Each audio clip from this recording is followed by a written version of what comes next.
Good morning, folks, and welcome to Tim's Off Grid. I've been working on this Hall Master. It's the custom, fabrication and put together of the Hall Master trailer that's kind of like unistrut. So these are like unistrut channels, and you're using the nut on the back and the bolt and different plates and things like that. The instructions, if you are getting your trailer too soon, they do clearly call out making sure that the leaf spring with the containment around it, so to speak, the strap, goes forward, and that this is the larger opening in the shackle. So this is the larger opening. The one in the back is the smaller opening, but they're mislabeled in the package. So this one will be labeled as driver's side, the other one will be labeled as passenger side. You'll get to like step 79 and this thing will be put together backwards, and you're going to be really irritated. Please watch this video before you start putting yours together to check and see if yours are labeled backwards, so that you can go ahead and swap them before you get to this step, because I'm going to tell you that all the meticulous effort that you've put into making sure your trailer's square, and then you have to change these two shackles. Remember what's most important. These brackets here, this is where everything comes together. So all the top and bottom unistrut comes together under this bracket. So when you do that, you're taking your trailer and you can get it to bow, down in the back, down in the front, etc. Trying to do all that stuff. Other things is, I'm going to tell you now that the wiring tabs, I've already got them falling off. So think about another way to mount your wiring, whether you put the tab on there and then you put a self-tapping screw in there. All right. Next thing is, I was not going to go with 5/4 boards on this thing. I went with 2x6s. I think that's the right thing to do because of the amount of distance there is between each one of your mounts in here. Now, obviously, you look at this here, and let's get the tape out and take a look at what that distance is. So between these two sub mounts is about 22 inches, maybe to edge 21 inches. All right. Now that next one, let me reach under here. That next one is right about here, I think it is. So I just did not feel comfortable doing 5/4 boards on here. So what you'll need to know is, if you go with 2x6, you're going to be sitting just a little bit higher, 5/4, 1/4 inch. This one is 1.5 inches, so technically 1/4 inch, but that, I don't know. I had a 5/4 board over here, and we'll see what that looks like. All right, now I'll show you.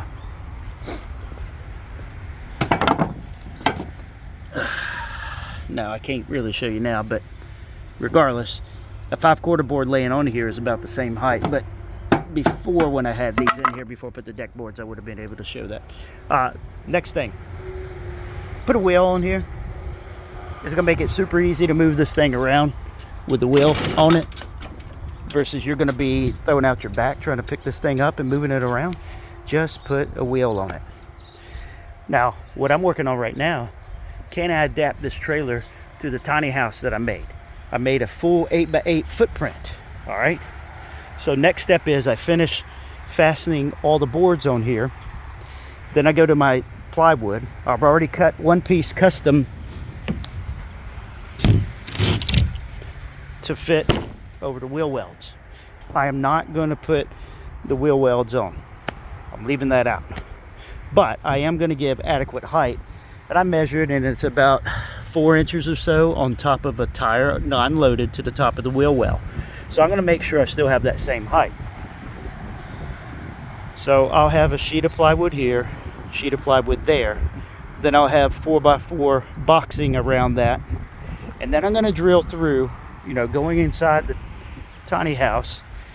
My plan is to drill through on the sides all the way through the 2x4, coming through here, through everything here that's sub-mounted, then through the 4x4 spacer, through the 3/4 plywood, and then through the frame.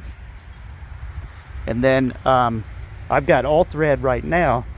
Weld the top nut to the weld the bottom nut to the all thread, and tighten the top nut so that the bolts could drop out the bottom.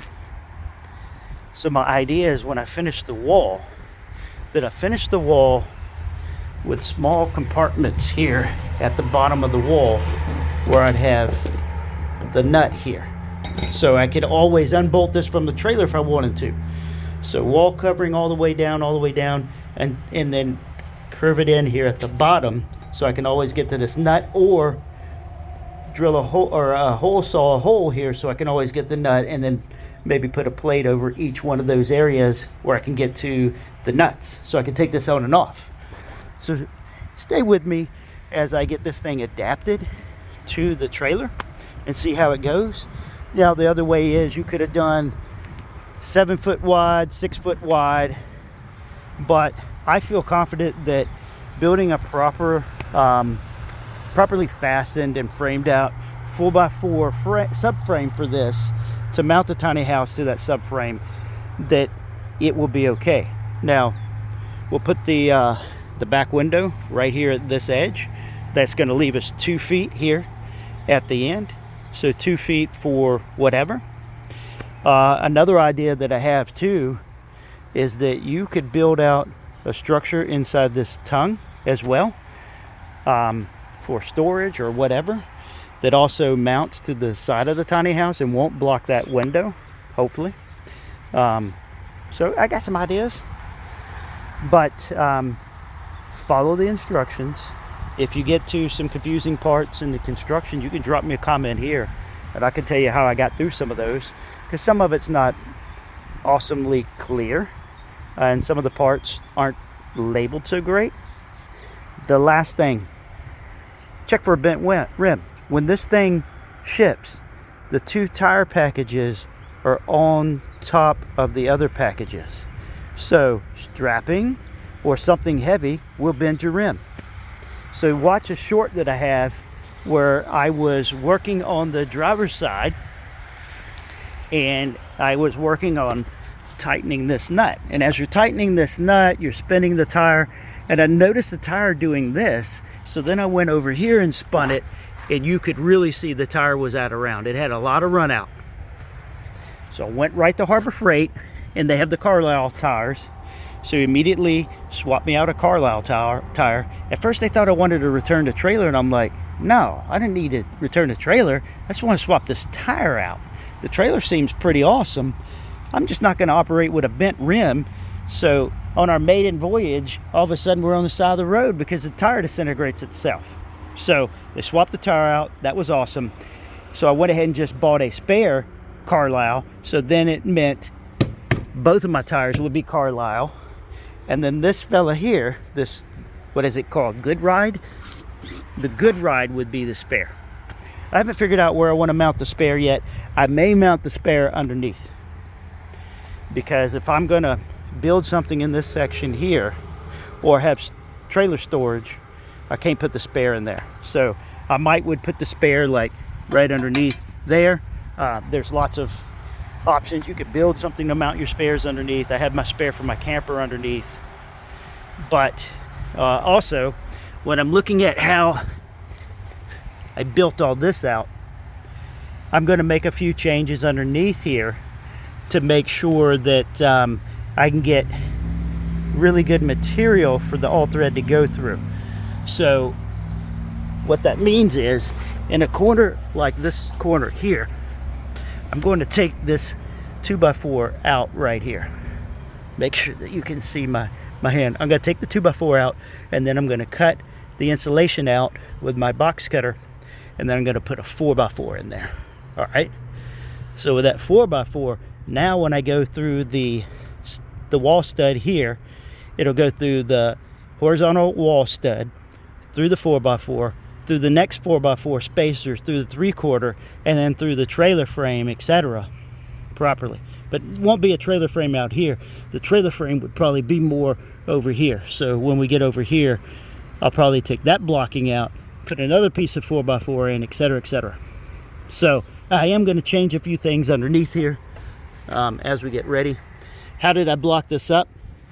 I started with the floor jack, and I started with one of these at a time. And then I went to some of the other blocks to where I finally got to this height, then I finally got to this height. I'm gonna have to go just a slightly taller, probably putting these blocks back in to get the trailer with the 4x4s and the 3/4 plywood on there. Total height of this one is 10 feet because I made these walls full 8 feet, and then the roof is 2 feet. Obviously, I still have to put on a lot of my corner guards and other pieces here, trim piece around the window, trim pieces around the sides, etc. Still a little bit of work to do on the tiny house holistically. And then almost finished with electrical. This is the electrical box that I'm using. So we're doing, I'm gonna put the 30 amp probably right beside this one. So 30 amp RV twist lock, like an L530. L530 will come into the bottom of this breaker, so I'll swap this out to a 30 amp single pole. So it'll come in through here to liven the bus. Now remember, any panel you have, if you go down the breakers, it's alternating each leg. So 1, 3, 5, 7, 9, whatever. That's one leg. 2, 4, 6, 8 is the other leg. If they are numbered like that, if it's 1, 2, 3, 4 in that fashion. So just like here, if I subfeed this 30 amp, I'm livening this part of the bus that hits this breaker and that breaker. You see here, this is the other part of the bus. That's why if we were coming in the top, it would catch both buses. We're not coming in the top because then we have no breaker protection. So we're subfeeding, backfeeding, so to speak, to a 30 amp breaker, livening one bus, and then we'll do every other breaker. If you want to hit them all, then you will do a jumper from here to here. And then over here, this goes and catches all the existing wiring we put in here. So this 15 amp will catch all these 15 amp receptacle for television. You have your lighting, you have your J-box for your light switch over here. You have a receptacle in the loft and all that good stuff. So I kept all these convenience outlets all on that 15 amp circuit. I'm going to do another circuit that'll be 20 amps, so we'll swap this one out, and you'll do a 20 amp right over here for an electric cooktop or whatever. So if you did bring in 30 amps, you'd have 20 amps dedicated for cooking, 15 amps dedicated for everything else. 15 amps would run your window unit, whatever. I am going to come in here with the loft right at the window height, so that's right about 6 foot, 6'1", and the loft will cut out for the door opening here. But that's going to give you plenty of ceiling height from here, like 6 foot up to say the 9'6" up there at the peak, so a little over 3 feet. So I just stopped on insulating wall coverings until I come up with the method of bolting and making sure I have access to the nuts, etc.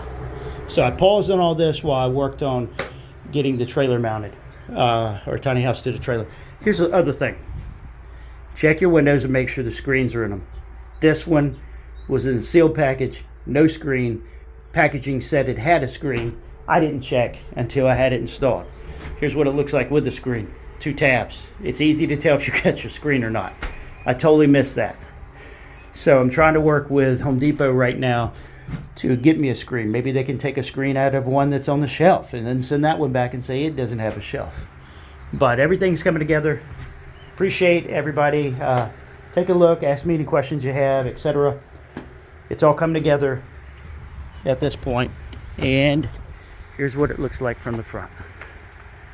But I appreciate everybody. Please give us thumbs up. Please like, share, subscribe, etc. And I'll keep you updated as we get this trailer adapted for the 8x8 tiny house, maximizing the footprint, not trying to go down to 7 foot or 6 foot wide, but trying to use the full 8 foot.